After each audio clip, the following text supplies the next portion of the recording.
Right, hi everybody. Sorry about that.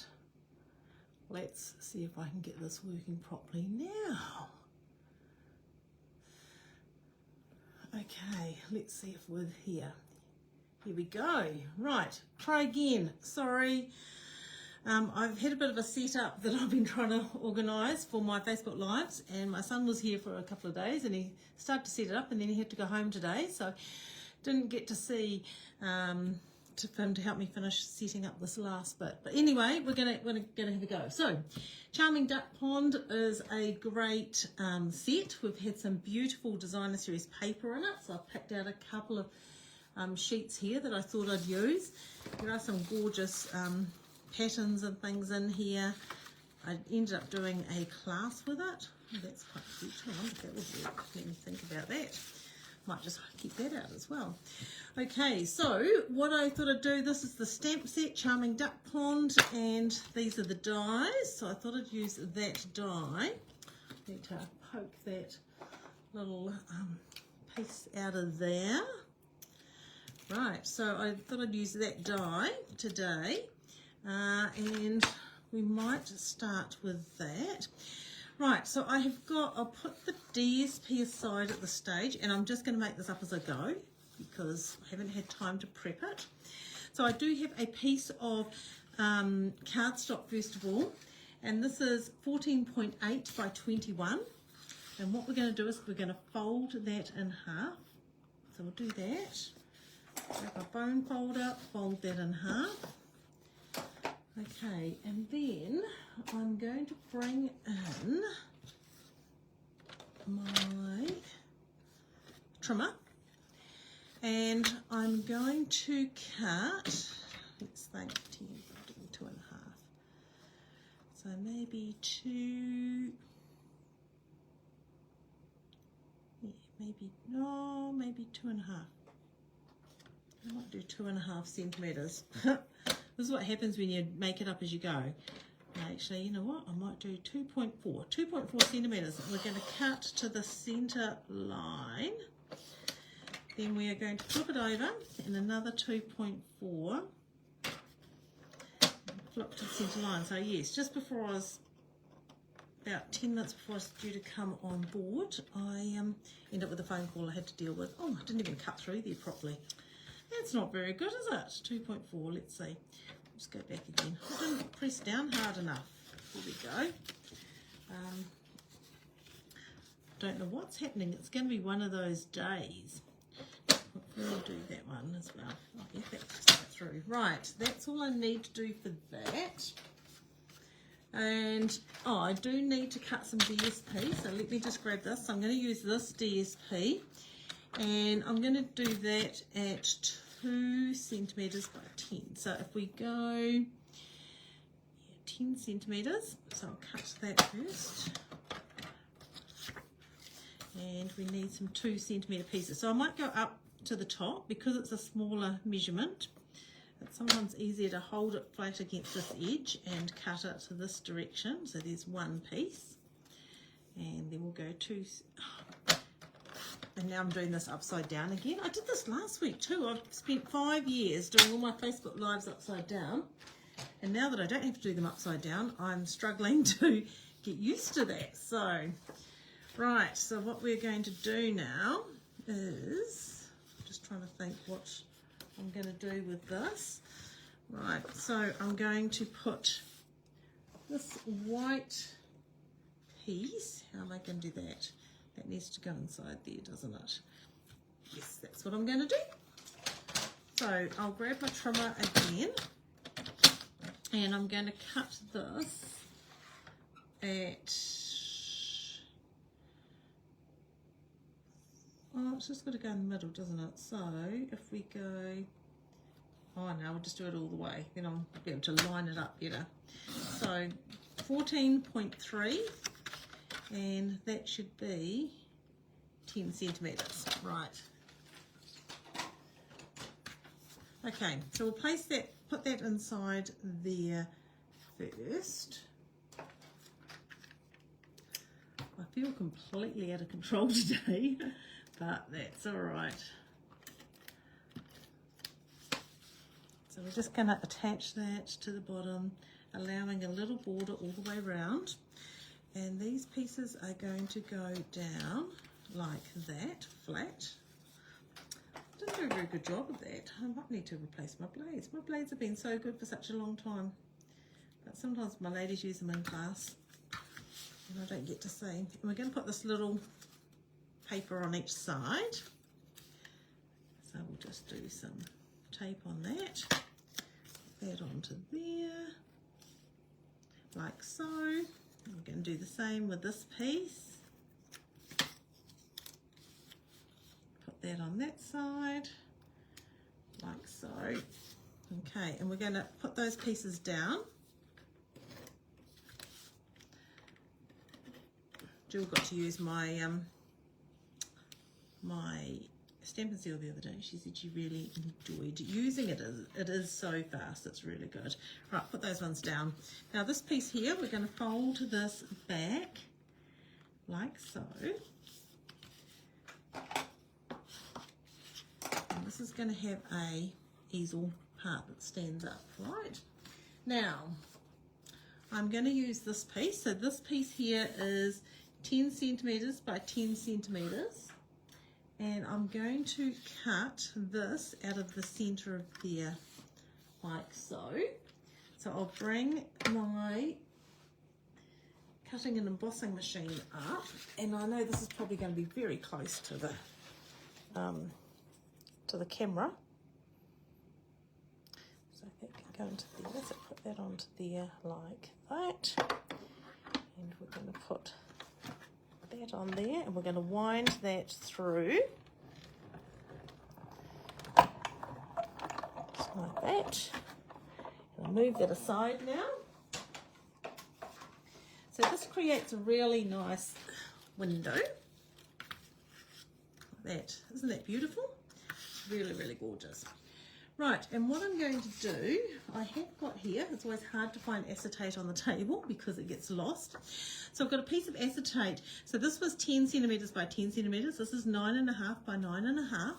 And I'm going to attach that to the window sheet. Now this is a piece out of, when we get our stamp sets like this, they come with these, between these two layers of like quite a thick acetate layer and a thinner one.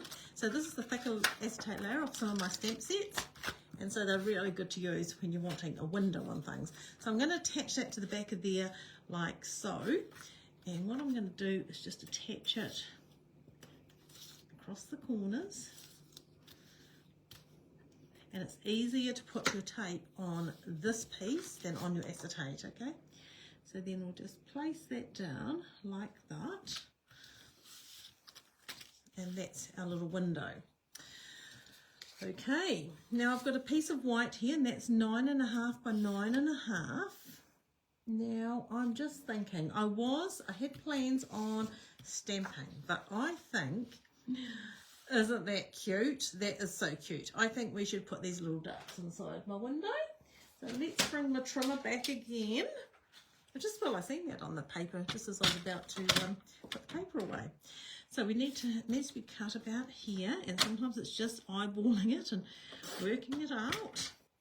Right, and it needs to be cut. That will give me a little bit of a guide. Okay, a little bit about there. Then we'll go that way. So we'll make this piece 9.5.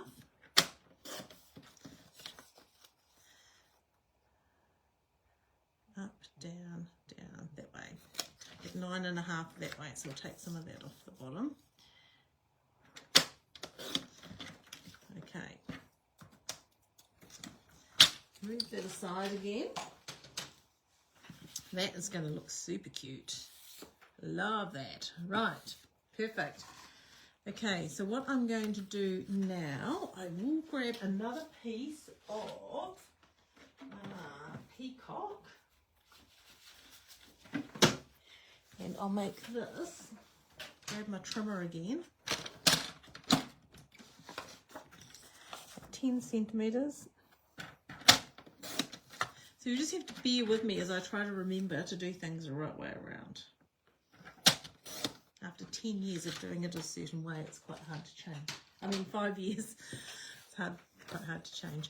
Right, so that is my piece of cardstock, just to make it a little bit firmer. Okay, so I'm just going to put this little scene onto that piece. So I'll put this like so.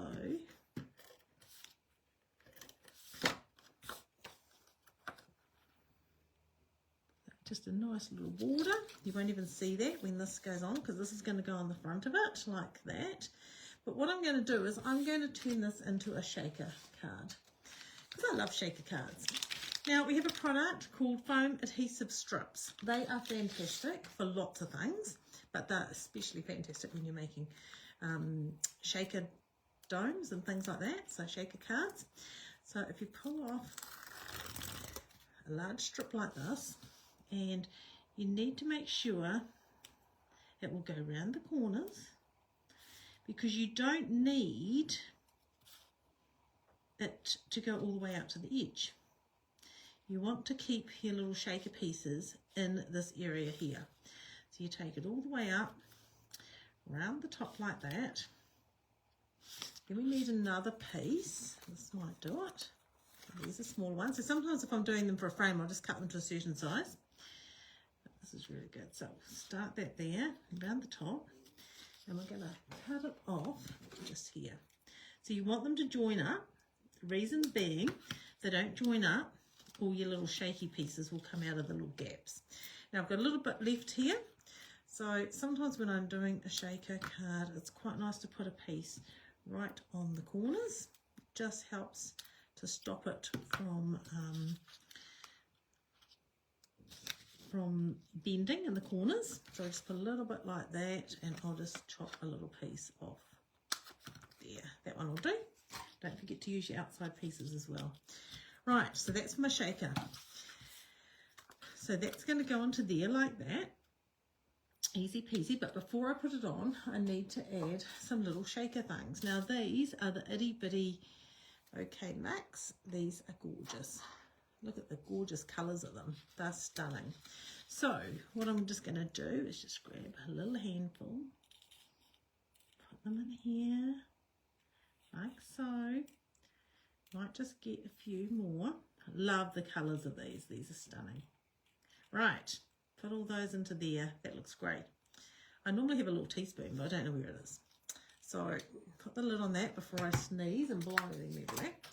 Right, and then I just need to take all these pieces off. Okay, so just carefully take them all off. Oops. Just like that. Now, make sure you've got it facing the right direction. Just very gently lay that down on top of there like that. Now, when you've got that on there, just go all the way around the edge. Make sure it's well and truly adhered to the edge of there. And that is how easy it is to create a beautiful shaker dough, a shaker card, okay? Aren't they gorgeous? Right, so that's going to go on the front of my card. Now, I think one of these cute little ducks would be quite cute on the side here. So I'll just grab my scissors. There may be a die for them, but I'm just going to cut it out very quickly. Is there a die? I'm not sure. There are dies for some of the ducks. I'm not sure it's for all of them. Ah, look at that. Perfect. That's the die. Ah, right. I'll bring my cutting and embossing machine back in again. The setup's a lot easier for me to see what's going on, but it's doesn't give me a lot of room to put everything. So put that on there like that. Put that down like that.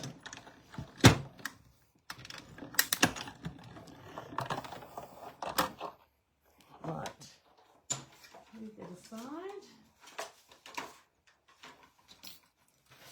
So let's see. He'd be quite cute there like so. so we'll find some dimensionals.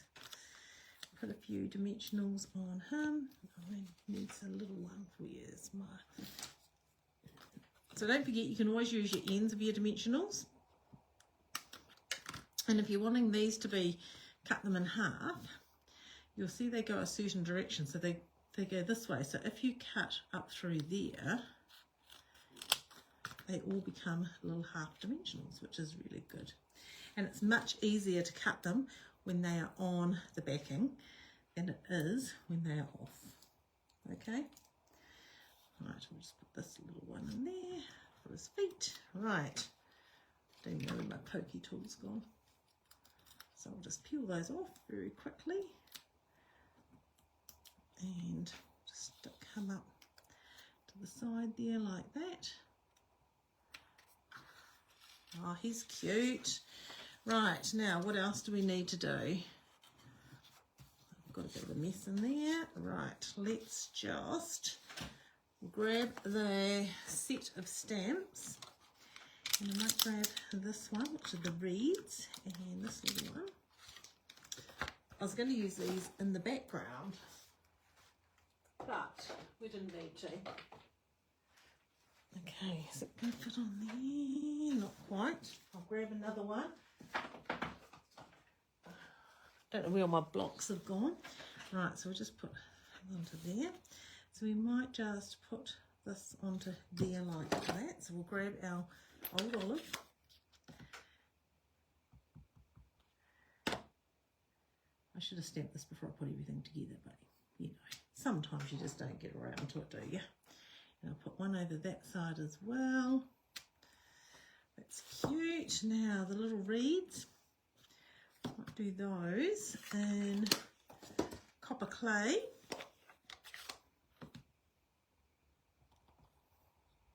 Now I need to try to look over the top of that, but I can't really see it. Oh, that wasn't too bad.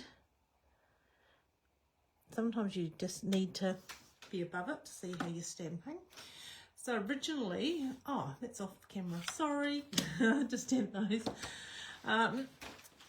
So originally I was going to stamp these in the background and then just have the sprinkles and put the duck on the outside, but I love that paper, that's really cool. Right, so that's that. Now we do need a greeting. So what have we got there? Got a happy birthday, hello friend. Oh, we could do, let me think. No, I'm going to do this because I already brought this out to use. So I'm just going to use the copper clay. And I'm just going to do happy birthday on a strip like this. So at least I'm doing it up the right way. I just keep forgetting I've only got this little window of area to use. Now I'm using the double over punch. I know it's gone. It's one that I love and I wish they didn't get rid of it. And it's just sometimes quick and easy when you're in a hurry. And I'm just going to use the edge of that to cut the other part out. So it was just one of those like, what am I going to do? I need some words, hurry up. Oh, I'm running late. So this was quick and easy to grab without having to look for labels and stuff. Right, so that could go onto there like that. So I'm just going to grab a couple of dimensionals.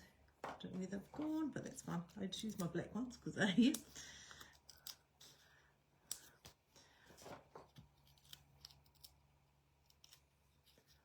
So I still need to set this up better, and I'm going to set it up on my other desk permanently, so then I don't have to change it every time.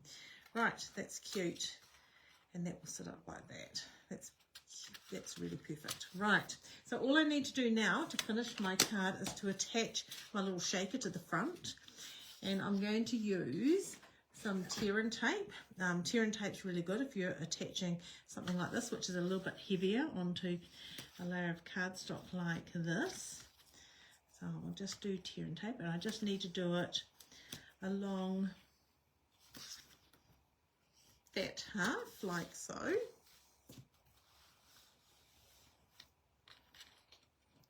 I'm going to be missing my Pick Me tool. I know, here it is here. I knew I had it because I had it before, but I wasn't sure where it was. Right, so we'll take those off, 1, 2, and 3. So I haven't been able to see any comments today, so hopefully you'll all be able to see what's going on. And then I'm just going to attach this to the bottom.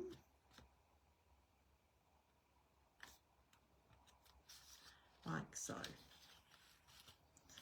So there we go. That's my little shaker card. So look at those beautiful little shaker pieces. Makes the beautiful little ducks and the little ducklings, and the front of the card is gorgeous as well. I could have taken it up a bit higher actually. Probably still could. Let's see. It's probably stuck now because I was in a hurry to get it on there. Let me see. Sometimes it sticks really well. Probably take it up a fraction, up to about there. How about that? Right, we'll just put another dimensional on the back. Things you do. I can't get the other black dimension off the bottom, so I can't take it too high up, but that's cute. Right, so there you go. That's my little center easel shaker card. That's what we'll call it. Love these papers. You can write in here what you're writing for your greeting, but it is really, really stunning. So that's my card for today. I hope you've enjoyed seeing that, and I hope you get to make a shaker card like that yourselves. So just remember, the easiest way to do shaker cards is to use the foam adhesive strips. Now, would you like to see the cards we're doing for class this weekend? I'll just grab them for you, just a moment.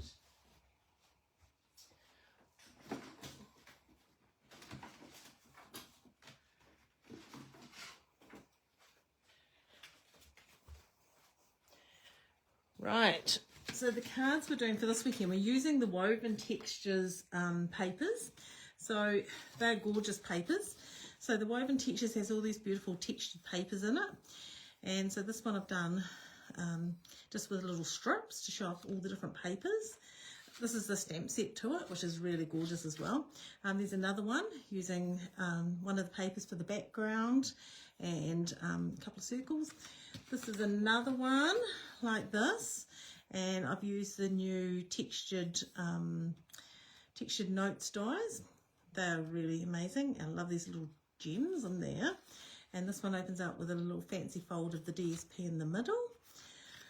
This one here, I've just undone the ribbon. So this one does up really nicely, and then it opens out. And then this piece lifts out like so. So that's a really nice card as well. Just do that ribbon back up again. And the other one that we're doing, so we're doing 5 cards on Saturday. Oh, I'm showing it upside down again. Oh, I can't believe it. Is this one. So this is really nice as well. So this is another texture. It's like a circle pattern, which is really nice. And I'm using the butterfly from Spotlight on Nature. And these dies are going. I love them. And the Spotlight of Nature flower in there and the leaf in the background. So that's a really nice card as well. So yes, sorry, this is, I'll show you these again now that I can show you the right way up, which is cute. And of course this one, and this one, and this one. So there you go. So yes, my creating upside down has been happening for too many years, and I'm struggling to adjust, but never mind. Right, this is my card for today. Sorry I've prattled on a little bit longer than normal, but I hope you've enjoyed watching the card I've made today, and I hope that you can go home and create a card with a shaker as well, because it's so much fun and kids love them. Okay, that's me for today. Hope you enjoyed it. Look forward to catching up with you again next week at 2 p.m. But until then, you have a great rest of the week and a great break over the weekend for Anzac Day, and I will catch up with you next week. Thanks for joining me. Bye for now.